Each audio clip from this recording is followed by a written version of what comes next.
안녕하십니까? 지식의 지평 너머 숨겨진 역사의 문을 두드리는 용기 있는 탐구자 여러분. 오늘 우리는 평범한 일상의 장막을 꺾고 비범한 지혜의 성배를 마시기 위해 이 자리에 모였습니다. 이곳은 단순한 디지털 공간이 아니라 고대의 미스터리가 베일을 벗고 무지의 어둠 속에서 진리의 빛이 타오르는 지성의 신전입니다. 오늘 우리가 함께 떠날 이야기가 당신의 영혼 깊은 곳에 잠들어 있던 무언가를 깨우게 되리라 믿는다면 구독과 알림 설정으로 이 지혜의 여정에 동참해 주십시오. 여러분께서 눌러주시는 좋아요 하나하나는 단순한 지지를 넘어 이 탐구가 계속될 수 있도록 하는 강력한 에너지원이 됩니다. 주님의 은총이 이 영상을 보는 모든 분들에게 닿아 여러분의 삶에 평화와 지혜가 가득하기를 기원하며 이제 이야기의 문을 열겠습니다. 지금부터 제가 들려드릴 이야기는 마음이 약한 분들을 위한 것이 아닙니다. 기존의 낡은 교리에 안주하는 이들을 위한 이야기도 아닙니다. 진실은 고대 유적 사이에서 타오르는 불꽃과 같아서 감히 그 베일을 찢으려는 자에게만 속하는 법입니다. 그 베일 뒤에는 금지된 이름, 데미우르고스가 존재합니다. 스스로를 창조주라 칭하지만 실은 자신이 한 번도 이해하지 못한 빛을 어설프게 흉내낸 눈먼 모방자에 불과한 존재입니다. 우리가 아는 야해 혹은 여호와라는 이름의 신, 천둥을 내리치며 권위를 내세우는 하늘의 아버지가 있기 전 태초에는 오직 침묵과 심연, 그리고 완전한 충만함의 세계, 플레로마가 있었습니다. 그곳에서는 아이온이라 불리는 신성한 존재들이 완벽한 정적 속에서 춤을 추었고 시간과 물질은 아무런 힘도 갖지 못했습니다. 이 완벽한 빛의 세계에서 소피아, 즉 지혜를 상징하는 한 아이온이 감히 자신의 짝 없이 홀로 무언가를 창조하려는 대담한 시도를 합니다. 그리고 그 결과 그녀는 하나의 실수를 낳게 됩니다. 기형적이고 무지하지만 강력한 힘을 지닌 존재. 이 존재가 바로 데미우르고스가 되었습니다. 고대 그리스 철학자 플라톤의 세계관에서 데미우르고스는 장인을 뜻하며 혼돈의 질서를 부여하는 선한 힘으로 묘사됩니다. 하지만 초기 기독교의 한 흐름이었던 영지주의 사상가들에게 그는 폭군이자 신성한 빛의 세계를 알지 못하는 무지한 신이었습니다. 그는 물질 세계를 예술 작품이 아닌 영혼을 가두는 감옥으로 비전했습니다. 데미우르고스는 결코 사랑의 신이 아닙니다. 그는 우주적 기만자이자 환영의 설계자입니다. 그의 또 다른 이름은 얄다바오트, 즉 혼돈의 아들입니다. 그는 진실이 아닌 자신의 무지 속에서 이렇게 포효합니다. 나는 신이다. 나 외에 다른 신은 없다. 그는 또한 사클라스, 즉 어리석은 자, 그리고 사마엘, 즉 눈먼 신이라고도 불립니다. 그의 창조는 자비가 아닌 혼돈에서 비롯되었습니다. 그의 부하들인 아르콘들은 행성의 지배자이자 우주적 간수로서 별들로 창살을 만들고 거짓으로 법률을 세웁니다. 그들은 여러 하늘의 영역을 지키며 인간의 영혼이 본래의 고향인 플레로마로 돌아가려는 상승을 가로막습니다. 영지주의자들에게 물질은 구원이 아니라 유혹이며 함정입니다. 그리고 데미우르고스는 바로 그 함정의 주인인 것입니다. 이제 시간의 장막을 뚫고 한 남자를 주목해 봅시다. 사마리아의 마술사 시몬 마구스. 그는 훗날 주류 교회로부터 모든 이단의 아버지라 불리게 됩니다. 하지만 진실 속에서 그는 금지된 불꽃을 처음으로 세상에 가져온 자였습니다. 예수의 사도들이 교리라는 그물을 던져 사람들을 모으고 있을 때 시몬은 이 세상이라는 환영 너머로 날아올랐습니다. 성경의 사도행전은 그를 의심스러운 인물로 짧게 언급합니다. 왜 그랬을까요?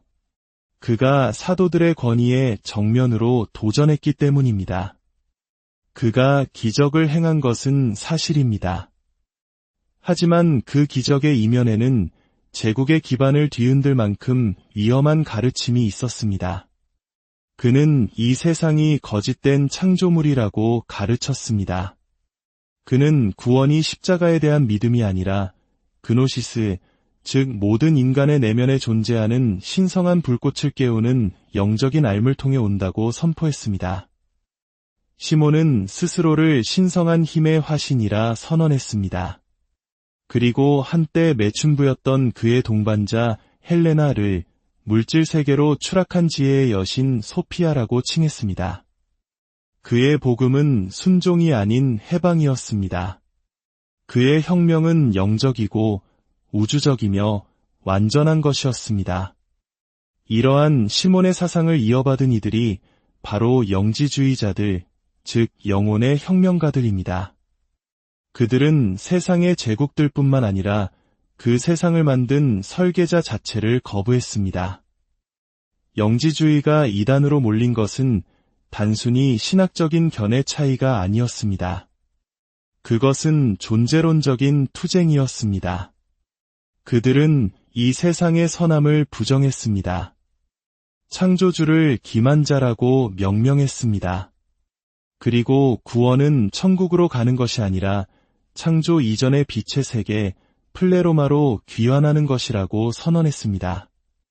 그들에게 예수는 데미우르고스가 보낸 존재가 아니었습니다. 그는 진정한 빛의 세계인 플레로마에서 보낸 비밀 특사였습니다. 그의 목적은 숭배받는 것이 아니라 잠든 영혼들을 깨우는 것이었습니다. 십자가형은 물질 안에 갇힌 영혼의 고통을 상징하며 그의 부활은 영혼이 그 어떤 감옥도 넘어설 수 있다는 것을 상기시키는 증표였습니다. 영지주의의 목표는 죄의 용서가 아니었습니다. 애초에 죄라는 개념을 정의한 시스템 자체로부터의 탈출이었습니다. 그들은 모세의 신에게 기도하지 않았습니다. 그들은 그에게 저항했습니다. 이제 가장 위험한 진실과 마주할 시간입니다. 데미우르고스는 저 멀리 하늘에만 존재하는 것이 아니라 우리 내면에도 깃들어 있습니다. 오직 나만이 존재한다고 말하는 오만한 자, 즉 예고 속에 그는 살고 있습니다. 이유도 모른 채 규칙에 맹목적으로 순종하는 목소리 속에 진리를 사랑하기보다 혼돈을 두려워하는 마음 속에 그는 존재합니다. 시몬 마구스는 이 사실을 알았습니다. 그는 진정한 해방이 외부 세계를 정복함으로써 오는 것이 아니라 내면의 각성을 통해 온다고 가르쳤습니다.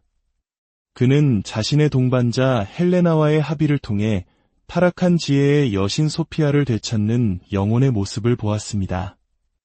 그의 교리가 당시의 사제, 왕, 철학자들에게 큰 충격을 준 것은 그것이 비도덕적이어서가 아니었습니다. 그것은 그들의 모든 권위를 무의미하게 만들어버렸기 때문입니다. 신성한 지혜, 소피아는 영지주의 신화의 진정한 주인공입니다. 그녀는 짝없이 창조하려다 데미우르고스를 낳았습니다. 그녀가 타락한 것은 죄 때문이 아니라 암과 창조에 대한 순수한 열망과 연민 때문이었습니다. 그 대가는 물질 세계에 갇히는 것이었고 그녀를 구원할 수 있는 것은 오직 암, 즉 그노시스뿐입니다. 시몬이 사창가에서 발견한 헬레나는 바로 추방된 소피아의 상징이었습니다. 그는 이렇게 선언했습니다. 이 여인은 물질 속에 떨어진 신의 생각이며 자신의 각성을 기다리고 있다. 그는 죄인을 구원한 것이 아니었습니다. 그는 여신을 해방시킨 것입니다. 소피아를 해방시킨다는 것은 우리 내면의 신성한 여성성, 즉 직관과 신비, 그리고 지혜를 깨우는 것을 의미합니다. 그것은 선과 악, 빛과 어둠이라는 이원론적 사고를 넘어 본래의 완전한 충만함과 다시 하나가 되는 것입니다. 하지만 이러한 진실은 거대한 제도가 지배하는 곳에서는 살아남기 어렵습니다. 초기 기독교 교회는 영지주의의 위험성을 간파했습니다. 그들은 성경의 권위를 약화시키고 기존의 도덕에 도전했으며 사제 계급을 조롱했습니다. 결국 거대한 망치가 내려쳐졌습니다. 영지주의 문헌들은 불태워졌고 그들의 이름에는 저주가 내려졌습니다. 그러나 그 불꽃은 꺼지지 않았습니다. 20세기의 이집트 나그 함마디에서 기적적으로 발견된 도마복음, 요한의 비밀서, 피스티스 소피아와 같은 고대의 문서들은 이 금지된 복음의 파편들을 고스란히 보존하고 있었습니다. 그 글들 속에서 시몬의 목소리는 여전히 저항적이고 초월적이며 신성한 울림으로 메아리칩니다. 그는 인류 역사상 처음으로 이렇게 외쳤던 사람입니다.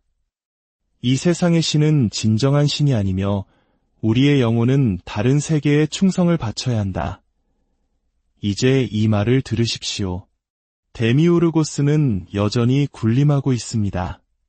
그는 우리를 옭아매는 시스템이고 규칙이며 통제입니다. 하지만 당신의 내면에는 그로부터 태어나지 않은 신성한 불꽃이 태초의 빛의 파편이 깃들어 있습니다. 그리고 그 불꽃은 기억해내라고 울부짖고 있습니다. 시몬 마구스는 그 길을 밝혔습니다. 소피아는 그 길의 안내자입니다. 영지주의의 예수는 잊혀진 진실을 속삭이는 자입니다. 그리고 당신, 바로 이 이야기를 듣고 있는 당신이 바로 그 방랑자이자 탐구자이며 잃어버린 빛의 세계, 플레로마의 상속자입니다. 맹목적으로 믿지 마십시오. 당신 안에 잠들어 있는 진실을 기억해내십시오.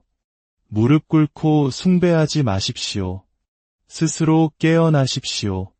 그노시스는 믿음이 아니라 되어감이기 때문입니다. 세상이 당신에게 거짓말을 하기 전 당신의 본래 모습으로 돌아가는 것입니다. 그 문은 당신 안에 있습니다. 들을 귀 있는 자는 들을지어다. 이렇게 잠시 동안 진실의 장막이 걷혔고 당신은 보이지 않는 세계의 비밀을 엿보았습니다. 하지만 기억하십시오. 진정한 탐구자는 첫 불꽃을 보았다고 해서 멈추지 않습니다. 그는 그 불꽃이 자신을 완전히 태워 황금으로 다시 태어날 때까지 그 길을 따라갑니다. 오늘의 이야기가 당신의 영혼에 작은 파문을 일으켰다면 이 여정을 멈추지 마십시오. 아직 밝혀지지 않은 수많은 미스터리가, 건너야 할 수많은 심연이, 그리고 저 깊은 곳에서 떠오르기를 기다리는 숨겨진 별들이 있습니다.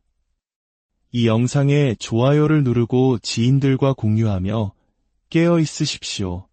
운명의 수레바퀴는 계속 돌고 고대의 책은 여전히 말을 걸어오며 진리를 향한 의지는 결코 잠들지 않습니다.